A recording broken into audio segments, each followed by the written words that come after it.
happens when we begin to realize that the 200-year experiment we've called the American healthcare system has failed. Tune in to Awakened Wellness with Mylaine Riobe, MD, and join the conversation about how to heal our broken system to reverse our current health crisis. The entire world is looking for answers, and the truth is hidden in plain sight. Learn how spirituality, ancient traditions, and cutting-edge science are merging to create a new paradigm of wellness every Wednesday at 12 a.m. and 12 p.m. Eastern Time, with live video shows every first and third Wednesday at 12 p.m. Eastern Time, when you can call in and ask the questions that matter most to you.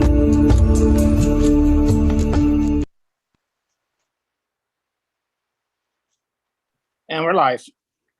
Thank you, Rachel.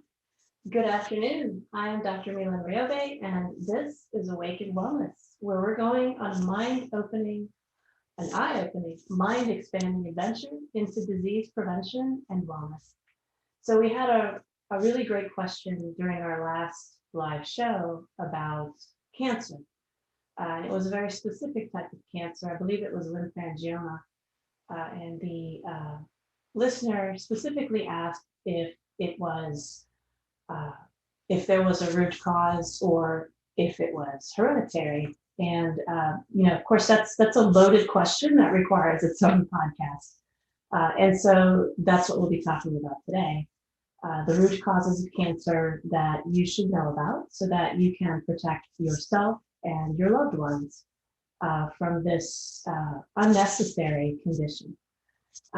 So we are live today on Dream Vision 7 Radio, and our call-in number is, I can't yet memorize it, but it's area code 646-558-8656. Our meeting ID is 883-695-3587.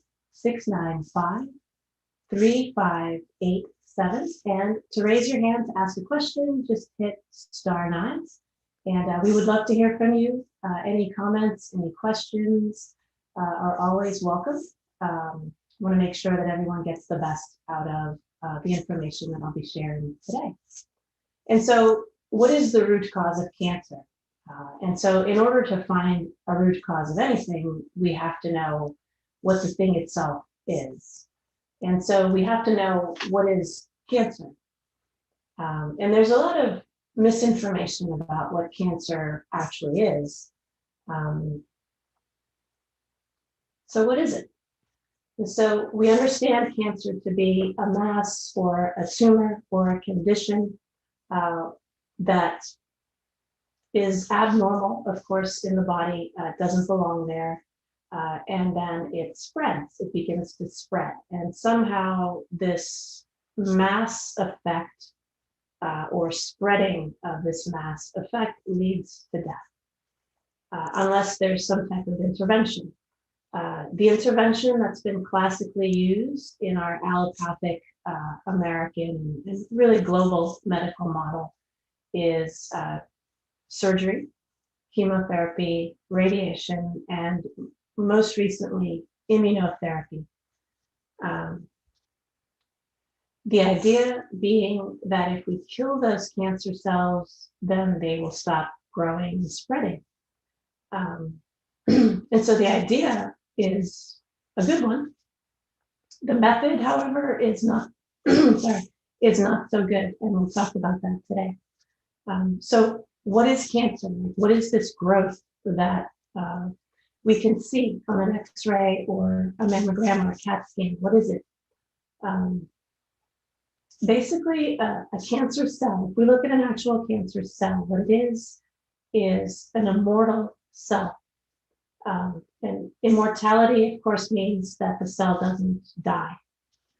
So we then have to ask ourselves, well, are cells supposed to be immortal or are they supposed to die? And the answer is they're supposed to die. So our body is constantly turning itself over. It's really never the same from one day to the next. We look the same, right? We look in the mirror every morning and nothing much has changed. But on a cellular level, on an atomic level, everything has changed and is always changing. Our cells are constantly dying and being replaced by new ones. And so if we look at the life of a cell, it derives typically from a stem cell. Stem cell is a cell that we kind of call the God cell. It's the cell from which all other cells come. So a stem cell becomes differentiated. We call it differentiated when it becomes a defined cell. So for example, when a cell goes from being a stem cell to a liver cell, we say that it has differentiated into a liver cell. And then that liver cell has the genetic code of the entire body in it, and yet somehow manages to know it's a liver cell and somehow manages to know what that means. And so if it's a liver cell, it's going to perform detoxification functions for you. It will control blood circulation and do all the things that the liver is supposed to do. While it's doing all of that, it also begins to ready itself to divide, to become two cells. And so the mother cell has a daughter cell, and then that daughter cell retains the functions of the mother cell. And then as the mother, ages and becomes not as useful, it's programmed to die, and leaving the daughter cell there to retain all of its functions. The daughter cell then grows up, has a daughter cell of its own, and is programmed to die. So, cancer occurs when that cell loses its programming to die, and it doesn't die. Now that programming is very well guarded. It's very well protected. Every cell is programmed to die at some point. Cells have different lifespans. Blood cells have a different lifespan than heart cells and brain cells, but they're all programmed at some point to die, to be replaced by new cells. And that's all controlled by genes. And the environment of the genes is very important, because if the environment of the gene is not healthy, if there are a lot of toxins or nutrients that are missing for that cell to divide itself properly, we can get a cancer cell out of that. So because the cell's programming to die is genetic, and all of our cell function is genetic, everything we do is programmed by genes. But what controls the genes is the environment inside the cell. And so if we have a lot of nutrient deficiencies, if we have a lot of toxins, then those genes will not be healthy and cellular division will not be healthy. So if you think about it, we have 48,000 genes inside of every single cell that have to be perfectly duplicated. A perfect carbon copy of every single gene has to be made in order for that daughter cell to be healthy and to have all the proper copies of the genes it's going to need to behave as a normal cell. And if there's a mistake in any one of those genes, we can have a mutation. And those mutations can lead to all kinds of different problems. And so because we have so many cells in the human body, we have somewhere from 40 trillion to 100 trillion cells in the human body, and all of them have to divide perfectly, right? And in particular, the genes that are responsible for programmed cell death, or what we call apoptosis, really have to be duplicated perfectly so that that process can take place in every single cell. So it's not unusual that there will be mistakes made along the way. And what's miraculous about the human body is it knows that, right? When it has 40 to 100 trillion cells duplicating themselves all day long, it has to expect that there will be mistakes made, and it does expect that there will be mistakes made. And if we go back in the medical and scientific literature, we can see that those mechanisms are well known. They're called DDR mechanisms. And they're basically how the body protects itself from genetic mistakes. And so genetic mistakes are not unanticipated by the human body, and it has at least 50 or more, 50 or more mechanisms to detect and correct those mistakes. And we have evidence that those mistakes can be corrected. Most recently, Harvard University published a study, I believe it was in the journal called Cell, because it was not released in their premier journal, the New England Journal of Medicine. But this study was released a couple of years ago, and again, it showed evidence that genes can be repaired in mice. And because genes can be repaired in mice, they can also be repaired in humans, because we have a ton of data to show that we do a lot of things very similarly to mice. And even before that study, for the past half century, we have lots of studies to show that the body has very well-designed, built-in mechanisms of self-correction to correct genetic mistakes. And so not only is it able to correct genetic mistakes, it also has an immune system to correct when those genetic mistakes aren't corrected. So there's a backup to the backup. So if there is a cell that has escaped the corrective mechanism and has lost its ability to die, so now it's immortal. So now you have one cancer cell just floating around in the body. The immune system is supposed to be so super sensitive that it can detect that one cell and sound the alarm, and an army of immune cells come crashing down on that cancer cell to kill it. And that's just built into the human body, right? So the body knows, it understands. I have 40 trillion cells to regulate. At some point in time, mistakes will be made. And I have a bunch of mechanisms to fix those. And so what happens in the case of cancer is all of those mechanisms have broken. None of them are working. And so now you have that one little cell that has escaped detection for reasons we'll talk about later in the podcast.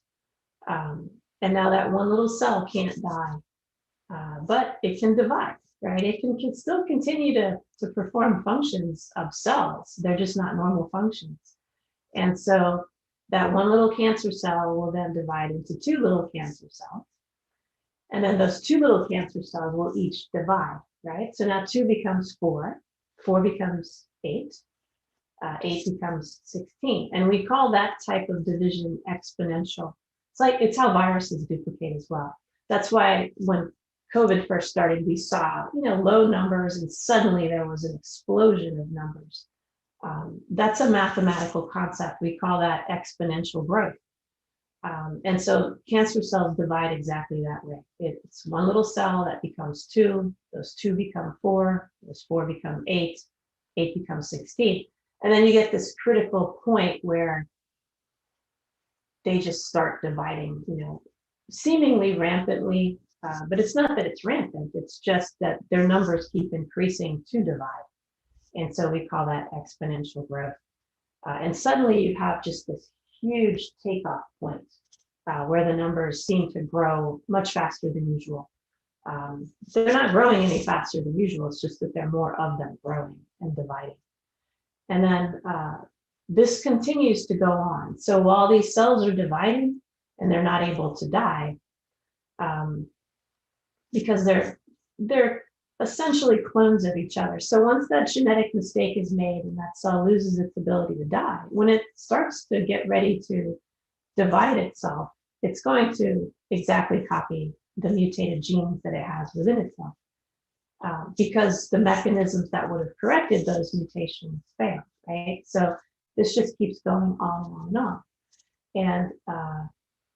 And again, every single day, your immune system has to fail to detect that that's happening. Every single day, your body has to fail to correct those genetic mutations. So this is an ongoing issue with the human body because it doesn't have the ability to fix what's wrong. And so what's wrong just keeps going. And then you fast forward 5, 6, or 7 years, right? So you have these little tiny cancer cells and they're just kind of floating around. But we don't have the mechanism in our American allopathic model to detect them. And so they just keep floating around. And slowly dividing. And then eventually they attach themselves somewhere, and then a mass starts to form. But again, we can't see the mass, right? Because the mammogram wouldn't detect a mass in the breast until it's about a centimeter in diameter, right? And it's difficult to palpate masses with precision, right? Breasts are just lumpy and bumpy, and then some tissues you can't reach, right? You can't palpate your liver, very well. You can't palpate your gut. You can't palpate your brain, and so these things go unnoticed for years. And it takes about 7 years for that really, exponential growth to take place, where you either start to have symptoms or your radiological study, that was normal for every single year suddenly becomes abnormal, or the MRI picks it up where it didn't detect it before, or, your blood work heads south when it was fine before. And then now we have a diagnosis of cancer. But the diagnosis of cancer does not delineate when the cancer began. It delineates simply when we found it. The cancer began 6, 7, 8, sometimes even 10 years before. It was just so tiny that we couldn't find it. And so that's what cancer is. Cancer is a genetic mistake that occurs in the cell as it divides itself, that goes completely uncorrected by the body for years. And so that is cancer.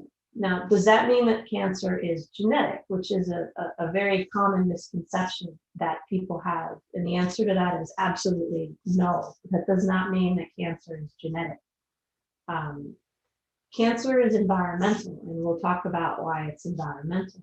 So yes, the cancer started when the gene broke, so to speak, but that doesn't mean it's genetic. We have to ask ourselves, well, why did the gene break? Why did the gene mutate? Why was the gene not duplicated properly? And why was that mistake not caught and corrected?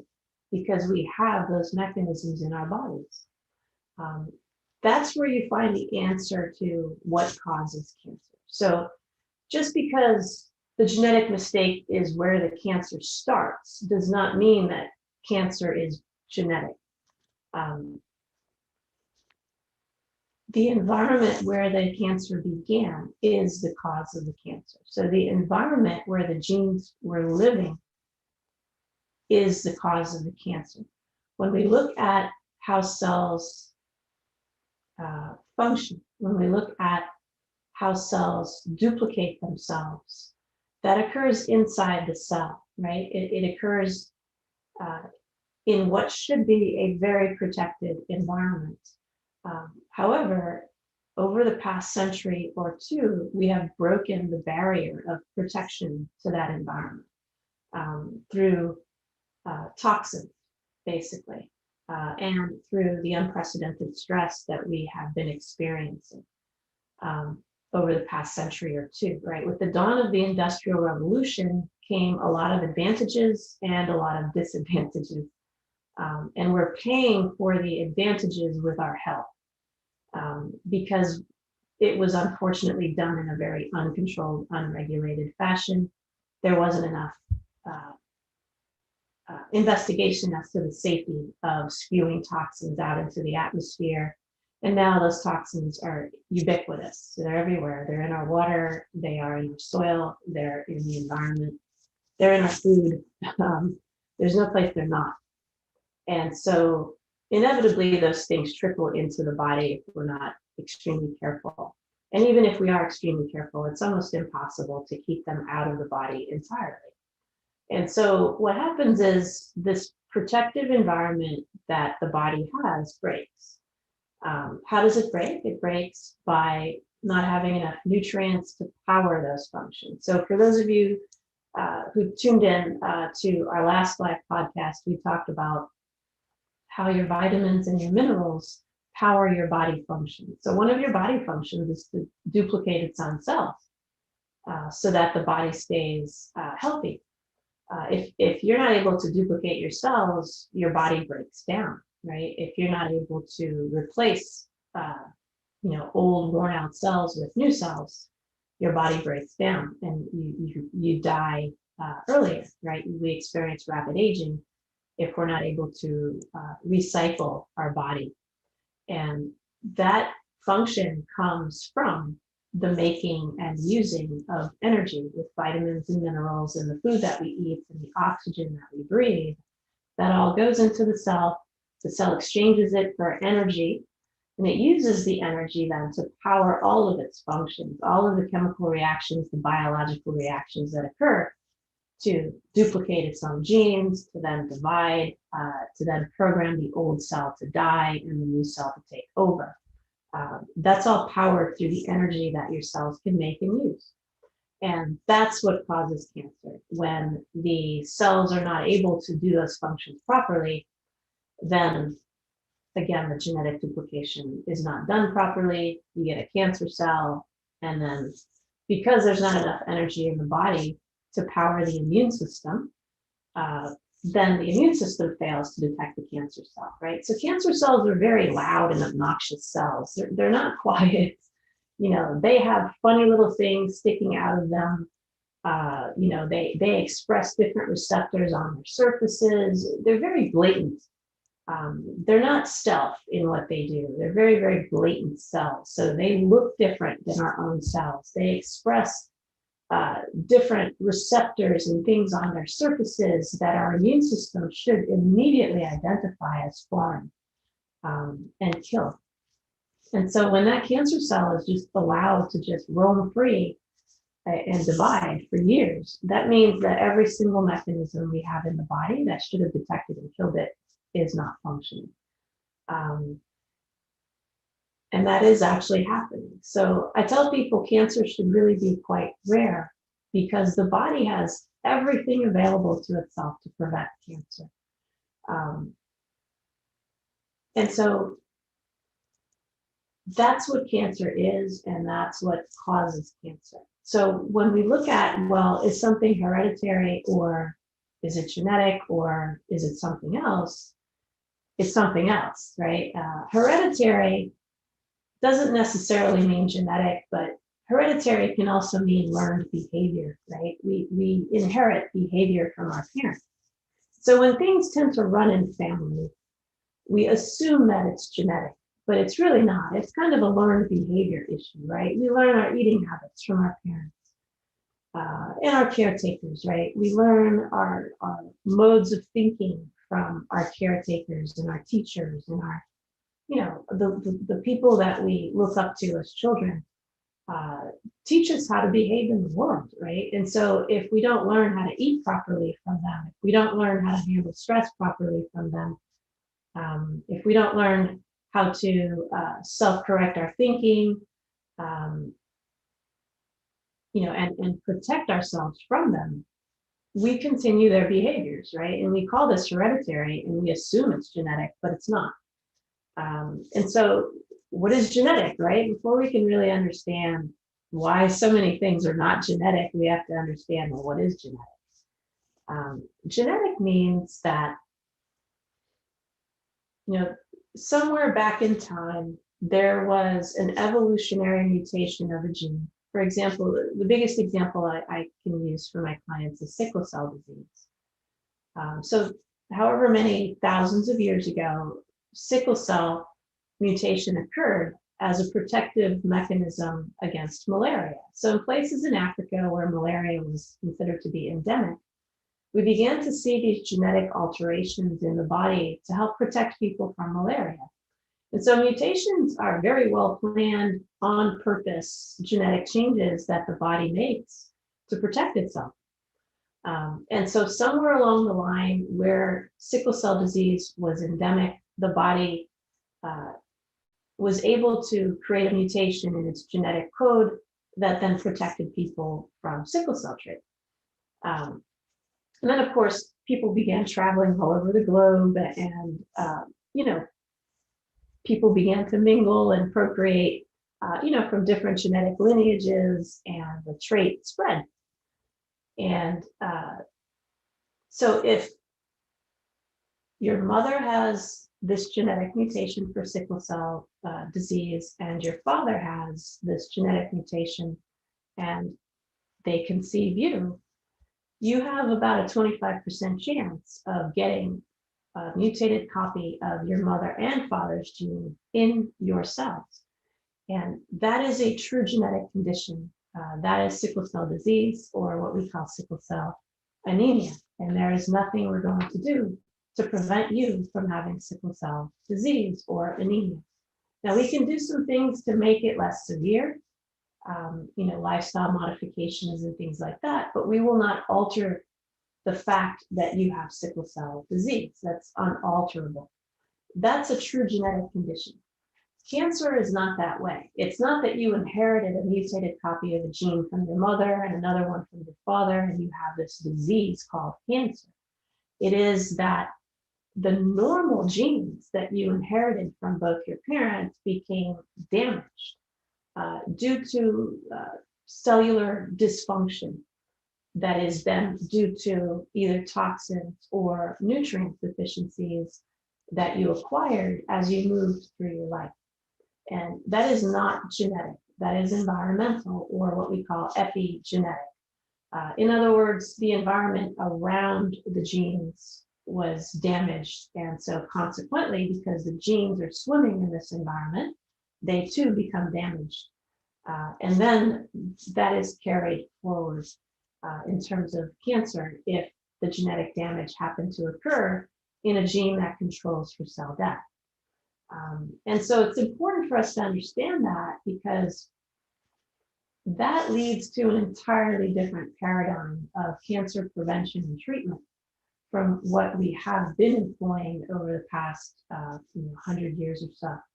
So when we come back from this commercial break, we'll start talking about what this means in terms of a new paradigm. How do we really actually prevent cancer? What should we be doing differently to treat cancer that might be more effective than the modes that we're currently applying? So we're here live on Dream Vision 7 Radio. Give us a call. We'd love to hear from you, and we'll be right back right after this commercial break. Thank you.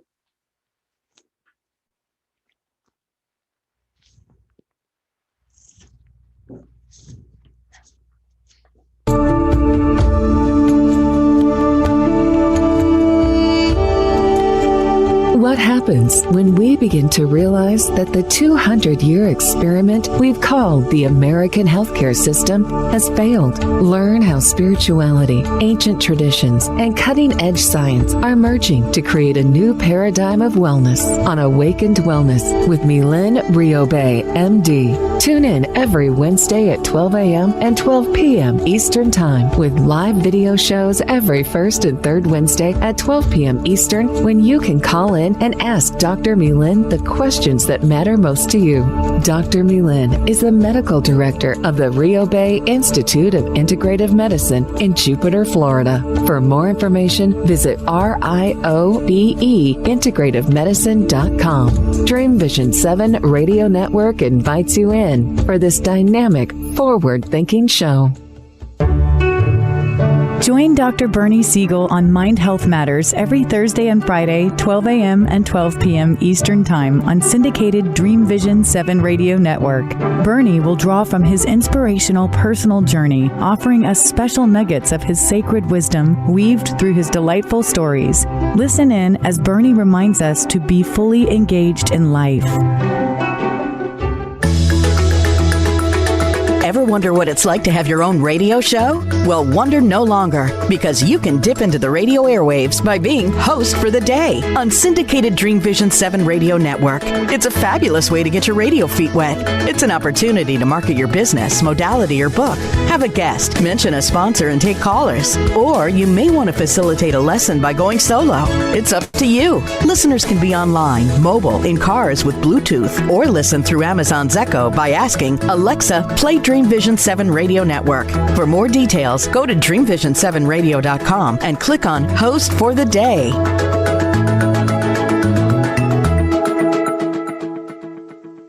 Omega Institute, offering workshops, retreats, and online learning dedicated to awakening the best in the human spirit. For over 40 years, Omega has seen more than 1 million people come through its doors to grow, learn, and find a greater sense of purpose. With over 350 workshops to choose from, Omega offers something for everyone. Located in Rhinebeck, New York, just 90 miles north of New York City, Omega's natural environment and quiet pace allow for extraordinary experiences to unfold. Learn more at eomega.org or call 877-944-2002. Again, 877-944-2002. Delight your kids with an enchanting journey by reading the Paper Doll Kids children's book by Deborah Beauvais and Janine Sullivan. There's even a catchy tune, Kids for Love Song, produced by Bob Sherwood and sung by kids just like yours. The story weaves around 7 paper dolls flying around the world doing good deeds as they bring important attention to our endangered animal friends. There's even a magical ring with a universal message. Kids become interested in service projects, action through compassion, and planting seeds that nurture positive change. The Paper Doll Kids and Kids for Love Song are a production of the Kids for Love Project. Get the book now on Amazon Kindle and the song on CD Baby or iTunes. This is Dream Vision 7 Radio Network, uniting mankind with universal love. Our shows are created from the heart, bringing each listener to a place of divine enlightenment. Breathe, relax, and enjoy. Let life flow. And we're back. Thank you, Rachel. Did we hear me? Oh, can I speak louder? Okay. Is this better? Yes, please. Sorry. I got to tell you, I love this cancer subject. Thank you so much. I've learned so much. Oh, good. Thank you.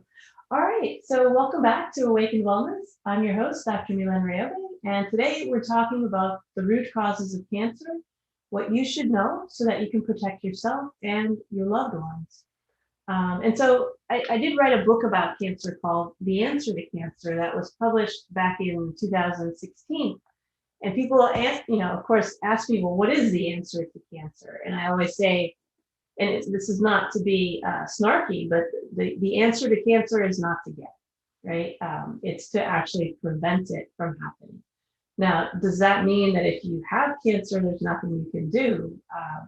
No, there's a lot you can do. It's just a little bit harder, right? Once those cells have grown to, the size where they're detectable, now you're looking at billions of cancer cells, right? As opposed to preventing it. I always say preventing things is always easier than treating them once they're diagnosed, but that doesn't mean it's not possible to treat. And the good news about cancer, if there is such a thing as good news about cancer is actually very vulnerable.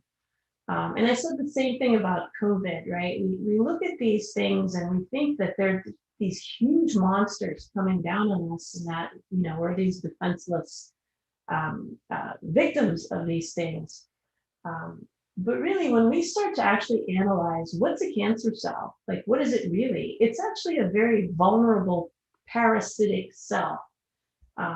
Just like COVID is a parasitic virus, right? COVID doesn't infect everyone. It doesn't kill everyone. It kills, unfortunately, those who are weaker than it.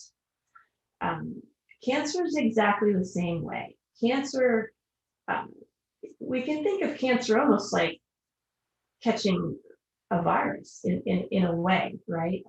The host has to be weaker than the cancer in order to be vulnerable to the cancer. And so if we build up the host, and by the host, I mean the person, we build up the person beyond the cancer, right? Then the cancer then becomes vulnerable.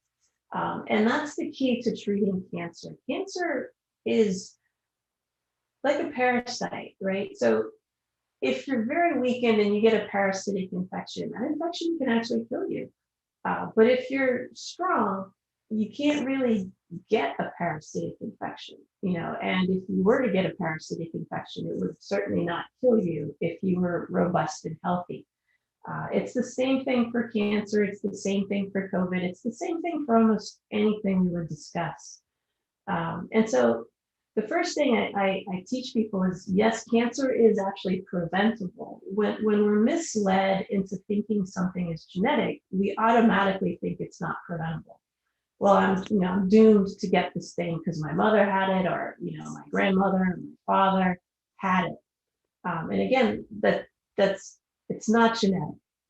It could be hereditary, right? You may have learned how to eat from your parents, or learned how to think from your caretakers, and that's what drives disease, right? It doesn't mean it's genetic. It means it's learned and environmental. And so in order to prevent something, we have to unlearn. First of all, we have to understand that we mislearned something, right? And then be willing to self-correct that misinformation. So that means we have to educate ourselves in terms of what is it that I need to learn? If I didn't learn it right, what is the right way to learn it, and how do I do that? And so we have to then begin to question, become very curious, and say, well, how do I prevent cancer? Like, what is it that I can do? So the best way to do that is to make yourself as robust and as healthy as possible, just generally speaking. And so if you have cancer, quote unquote, running in the family, there are things that you've learned from your family that you'll want to unlearn. Most important of which are eating, lifestyle habits. Did you grow up in a family where nobody slept at night? Did you, grow up in a family that went out to eat at McDonald's every other day? When I was growing up, we didn't know, right? I went to a private school, and we were fed McDonald's and hot dogs and pizza 5 days of the week, right? And we didn't know, but now we know. And so we had to unlearn, okay, that wasn't a good idea. And then relearn other habits, right? And we always go back to nature for that, right? I don't think anything sold in McDonald's ever saw nature. And so when we go back to nature, we begin to see, oh, okay, I'm not supposed to have pesticides all over my food. I'm not supposed to eat things that have been fed synthetic hormones. I'm not supposed to, not eat vegetables 5 days out of the week. We start to understand, well, okay, nature built these things in for a reason, right? All of nature knows what it's doing. And if we follow that roadmap, we'll be in much better shape, right? And so how do we make ourselves healthy? Well, we have to know what is making us unhealthy. Most of the time, it's the quality of our drinking water. It's our sleep patterns, it's our eating habits. We've discussed this in previous podcasts, so I would refer you back to the previous podcast to get more details into this. But preventing cancer boils down to, does your cell, in particular, do your immune cells, but every cell, any cell that can become cancerous, you want that cell to be as healthy as possible, right? And so do those cells have the equipment within themselves to make their own energy and then use that energy? And do they have enough nutrients within themselves to rid themselves of any toxins that come in, right? And we're not going to prevent toxins from coming in, so there's no point in getting paranoid about it. But we definitely want to make sure that our homes are fairly safe, right? We want to look for greener products to put in our homes, right? We want no pesticides on our foods. We want, our pest control companies to be completely organic. We want to look at our exposure to cell phones and computers and make sure that we're negating those exposures with EMF blockers. We want to make sure we're getting enough sleep. So there are certain things you do in your home to make sure that your home is as clean as possible, bringing in as few toxins as possible, and then making sure that you have guidance to know, well, okay, do my cells have what they need, right? And you can't really know that without an evaluation from a trusted, board-certified integrative medical doctor, or a doctor of Oriental medicine, or a doctor of Ayurveda. Any energy-based system of medicine or integrated system of medicine will give you the information that you need to keep your cells healthy and to notice when they're not healthy. So that's just as important, right? Every little symptom matters. I tell people, don't ignore symptoms, right? When I didn't know what to do about symptoms when I was in residency, they would annoy me. People would come in and they'd say, I'm tired and I'm this and I'm that. And it'd be, I feel overwhelmed back then because I didn't know what to do with that information. And we weren't trained on what to do with that information. But as I moved through, self-educating and then taking Chinese medicine courses and curriculums and functional medicine courses and curriculums, I began to understand that symptoms actually mean something. They're not just these nuisances that the body conjures up, right? They all mean something. So when someone tells you they're tired or they're anxious or or their skin itches or anything, it means something, and it means something very important. It's your body communicating to you that something within its cells is broken and needs to be fixed. Your body is very self-correcting, self-aware, and if it can fix something without bugging you with a symptom, it will. So when you get a symptom, it means it's stuck and it needs help. And so it's very difficult on your own to find out, well, how is it stuck? But with the use of traditional Chinese medicine, even skin itching has a cause, right? There's nothing in our universe that presents itself that doesn't have a cause, right? We live in a cause and effect universe. And so every symptom has a cause that can be diagnosed and treated using energy-based systems of medicine. And I tell people, never, ever ignore your symptoms. Now, if you partied hard on a Friday night and wake up feeling pretty crummy on a Saturday, you might wait till Sunday, right, to see if you feel better. But if those symptoms preceded the heavy, partying on the Friday, and they don't go away by Sunday, something's not right, right? And you should get that investigated and looked at. That's how you prevent, excuse me, sorry, all diseases, including cancer, is to really not be paranoid, but to be vigilant about symptoms and to understand what they mean and to seek help in resolving them. And again, how do we resolve them? We have to resolve them naturally, right? We have to resolve them at their root. So we don't want to just take an Advil when we wake up with a hangover after we partied too hard on a Friday night, because that's not treating the symptom, right? That might be blocking the expression of the symptom, but it's not actually treating the root cause. And so you always want to look at the root cause and treat it naturally. You don't want to bring more chemicals into the body when chemicals are probably the root of the problem. So you don't want to compound the problem. You want to actually resolve the problem. And so we can look inside the cells and find out a lot of information.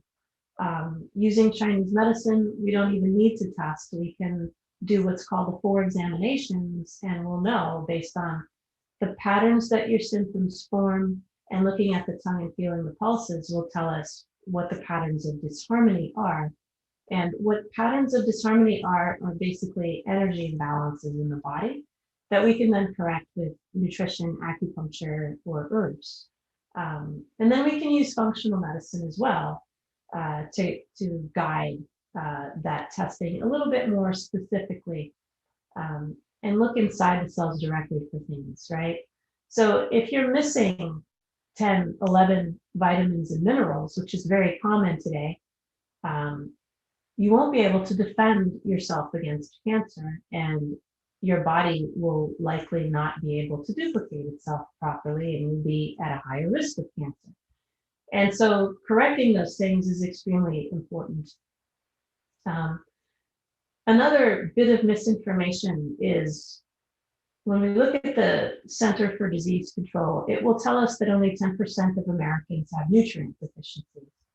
And so we'll think it's a non-issue, right? If you're told only 10% of the population has something, it seems minor. But we have to ask ourselves, where did they get that information? Like what are they using get that number. And when we look at what they are using to get that number, we see that they're using blood work to get that number. And our last podcast, we talked about blood work and why it's misleading. And so when we're told only 10% of our population have vitamin deficiencies, and that data comes from blood work, we have to really ask ourselves, is it accurate?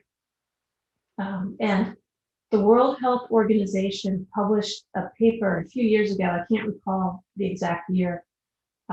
They compared only one vitamin, but it's better than nothing. They looked at cellular levels of folic acid and compared it to blood levels of folic acid. And what they realized is that the cellular levels were much more accurate than the blood levels of folic acid. And they published a paper noting this. So they said very clearly that cellular levels were more reflective of what's actually going on in the body than blood levels in the case of folic acid. And so the CDC took this to heart and they changed their data and they said, well, we'll use cellular levels for folic acid only. And then they didn't really ask themselves, well, should we be looking at all the other vitamins this way? And logic would dictate that, yes, if you just figured out that looking at cellular levels of one vitamin is better than looking at the blood level of that one vitamin, wouldn't that spark your interest in looking at all the other ones? Thankfully, in the field of integrative medicine, it's already been done, right? There are tests that will show you cellular levels of 33 different nutrients. There are also urine tests that can be done to look at metabolites that would tell you if you are deficient in certain nutrients as well. And so this information is readily available. And there haven't been any large population studies done to figure out, well, what percentage of the population is vitamin deficient using cellular levels. But for me and my small group, of clients that I've worked with over the years, I haven't ever done a cellular-based test where every single nutrient was normal on any client. And the average is more like 10 vitamin deficiencies per client. Even for me, a few years ago, I had a small bowel infection, and I went from having pretty decent vitamin levels to 13 deficiencies within just a few months. And it took a long time to correct, and so had I not known that, I would have, opened myself up to the risk of diseases and potentially, cancer even. And really the only symptom I had was some nagging bloating, right? That was pretty much it. And then I was feeling a little bit tired. But I could have easily contributed that to, well, I'm stressed out because I'm a doctor and I'm a mother and I'm a business owner and I'm, all the things that I am. But thankfully, because of, the information that I was blessed to learn, I knew that meant something was wrong. And I went and I looked. And I had 13 vitamin deficiencies, right? And looking at me, people think I'm this, impenetrable fortress of wellness. But I'm just as vulnerable as anyone else if I'm not careful. So it took about a year to correct all of that, so that I could, get back to my prior levels, and I wouldn't have known, right? So when we come back from this commercial break, we'll talk a little bit more about how do you prevent cancer, and also what if you already had cancer? What do I do now if I had a diagnosis of cancer or currently have one? We'll talk about the things, the steps that you can take to help. Again, strengthen the body. We'll talk about what causes death in cancer as well, because that's important to know in order to help you overcome and prevent recurrence from cancer. So we'll be right back and we'll tackle that question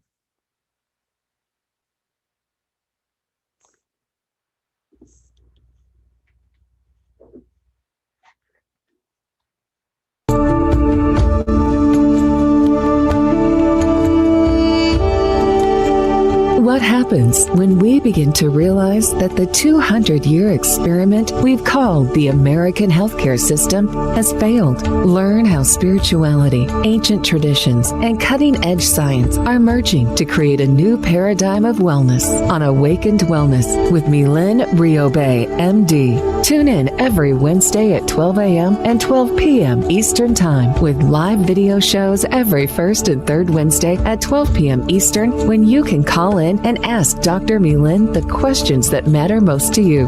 Dr. Mylaine is the medical director of the Riobe Institute of Integrative Medicine in Jupiter, Florida. For more information, visit RIOBE-integrativemedicine.com. Dream Vision 7 Radio Network invites you in for this dynamic, forward-thinking show. Edesia is a U.S. nonprofit dedicated to the dream of ending childhood malnutrition for millions of children around the world through the manufacture of Plumpy Nut and other nutrient-rich peanut-based ready-to-use foods. Edesia has already delivered life and hope to nearly 1 million children in over 26 developing countries. To find out how you can join Edesia's dream of ending childhood malnutrition, please visit edesiaglobal.org. What if dreams can diagnose your life? What if we can meet the love of our life in dreams? Join host Kat O'Keefe Canavas, the #1 internationally best-selling author of Dreams That Can Save Your Life, written with Duke University medical doctor Larry Burke. Dreaming Healing is where we'll explore dreams, research, and interpret dreams from you, the caller. Dreaming Healing shows can be heard every Tuesday at 9 a.m. and 9 p.m. Eastern, with live shows on the first and third evenings at 9 p.m. Eastern, 6 p.m. Pacific Time on syndicated Dream Vision 7 Radio Network. Come live your dreams out loud with Kat. Are you searching for a way to help create global change? Dream Vision 7 Radio Network's vision is to have an eclectic group of radio hosts dedicated to educating, enlightening, and helping humankind with positive messages and tools that enhance lives using different modalities and programs. If you would like to join our team and help illuminate the universe, call Deborah at 508-226-1723 or Deborah at dreamvision7radio.com. This is Dream Vision 7 Radio Network, uniting mankind with universal love. Our shows are created from the heart, bringing each listener to a place of divine enlightenment. Breathe, relax, and enjoy. Let life flow. We're back, but I got to say, I'm so much enjoying this show. You know, my mom died of cancer, and I always had in the back of my mind that somehow I'm going to get it because of that. So you're talking about the dead cells and stuff brought a big relief to me. Thank you for that. Oh, it's my pleasure. You know, my grandfather passed away of cancer, and I was just starting to study Chinese medicine, so I didn't really know what to do for him. So, you know, this topic is near and dear to me as well, because I lost my grandfather with cancer. And I didn't know all the things I know today, right? And so that's why I'm so passionate about letting people know how unfortunately misinformed we've been for so long. But the answer's in plain sight, right? We can go investigate this on the internet ourselves, right? We can look up, you know, libraries are open on the internet. We can go look up studies, and but it's hard to know, like, how do I interpret this study? How do I, you know, what do I do with this data? And that's where the field of integrative medicine is so important. You know, and having trusted sources that you can look to for answers. But it's a matter of making it a committed lifestyle, right? Wellness has to be your life, you know, and it just has to be what you do every day. You know, what do? I do wellness, right? You may be a daughter, a mother, an employee, a business owner, but first and foremost, you know, your job description is wellness. And that's what I've learned. It's everything I do every day. I'm always asking myself, is this making me healthier or is it not making me healthier? And I always use nature as the roadmap, right? The GPS, the tracking system to keep me going. And then I become an avid student of what I want to learn, right? I tell people, if you want to be well, you become a student of wellness, right? I have a couple clients who've done health coaching, just to immerse themselves in what is wellness? What does it mean? You know, what can I do? And so you have to become a student. And for those who have already been diagnosed or perhaps have been told that they are cancer-free, you know, and dealt with a cancer diagnosis, the mountain's a little steeper, but it doesn't mean you can't get to the top of it. It just means a little more commitment, you know, a little more information, trusted sources, you know, waking up every morning with the intention to be well, right? We know that our thoughts are the most critical part of how we are in the world, and what happens to us in the world is based on our thinking. And so getting rid of the fear of cancer is critically important. And how do you get rid of that fear is through knowledge, right? Through the knowledge of, I know what to do. I know what to do to be well. And you don't have to do a lot to be well. You don't have to walk this tightrope to be well. You just have to be in the ballpark, like I like to say. You know, you just have to have just enough things right that it'll make up for the things that aren't quite right. And the body will be able to keep itself moving in the right direction if you can do that. So if you've already had a cancer diagnosis, then you have to really double the effort, right? You have to really investigate the cells and say, why did I get this cancer? Like, what was the root of it? And unfortunately, what we're learning based on international information and international data is when we're told we're cancer-free, we really aren't. Really, what we're told is we can't find it anymore. Because when we look at the tests that we use here, in particular in the United States, to detect cancer, they're not that great, right? So we learned earlier in the podcast, it takes 7 years to find cancer with a mammogram, right? So once the thing shrinks down to the point where the mammogram and the PET scan and the CAT scan can't find it anymore, we're told we're cancer-free, but we're really not.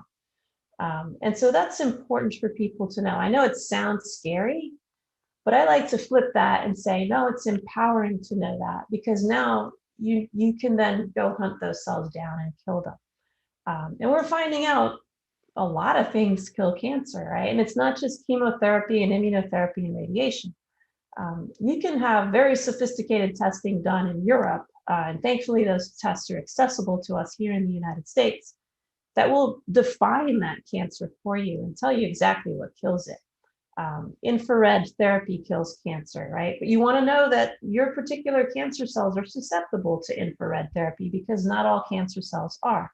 So you can have testing done to find out, oh, my cells are susceptible to infrared therapy, so let me go do some infrared saunas, right?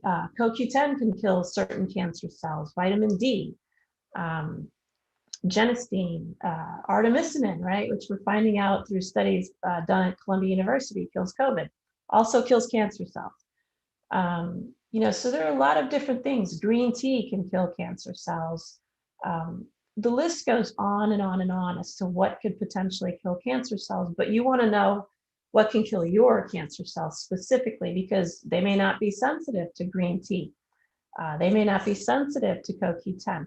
So you can have a readout, basically a sensitivity study done where your cancer cells are isolated.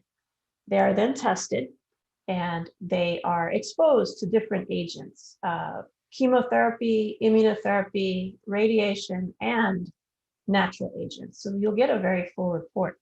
And from that, you can devise specific treatment targeting those cancer cells. So there are tests that are fairly sophisticated that can detect up to 3 cells per milliliter of blood, right? That's unheard of here in the United States. We don't have that technology. It's available in Europe, though. And the idea that we're cancer-free, it unfortunately is a little bit misleading. What we really should be told is we cannot find it anymore, not that you're cancer-free. Again, we have this bad habit in our allopathic model of thinking that if we can't see it, it doesn't exist. And that's just not true, right? Science is showing that to us over and over and over again. Just because we can't see it doesn't mean it doesn't exist. So I just wanted to put that out there for people to be aware that there are many, many things you can do, even if you've had a cancer diagnosis. And I believe that's all the time we have for our show today.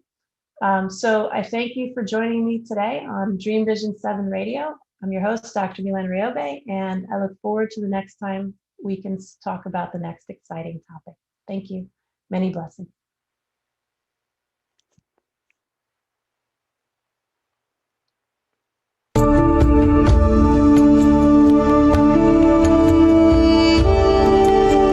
Join us next time on Awakened Wellness with Mylaine Riobe, MD, to learn how spirituality, ancient traditions, and cutting-edge science are merging to create a new paradigm of wellness. Awakened Wellness airs every Wednesday at 12 a.m. and 12 p.m. Eastern Time, with live video shows every first and third Wednesday at 12 p.m. Eastern of each month. Meanwhile, you can join our Facebook page at facebook.com/awakenedwellness and let us know what you'd like to discuss on future episodes. Dr. Mylaine is the medical director of the Riobe Institute of Integrative Medicine in Jupiter, Florida. For more information, visit riobeintegrativemedicine.com. This show is part of the Dream Vision 7 Radio Network. This is Dream Vision 7 Radio Network, uniting mankind with universal love. Our shows are created from the heart, bringing each listener to a place of divine enlightenment. Breathe, relax, and enjoy. Let life flow.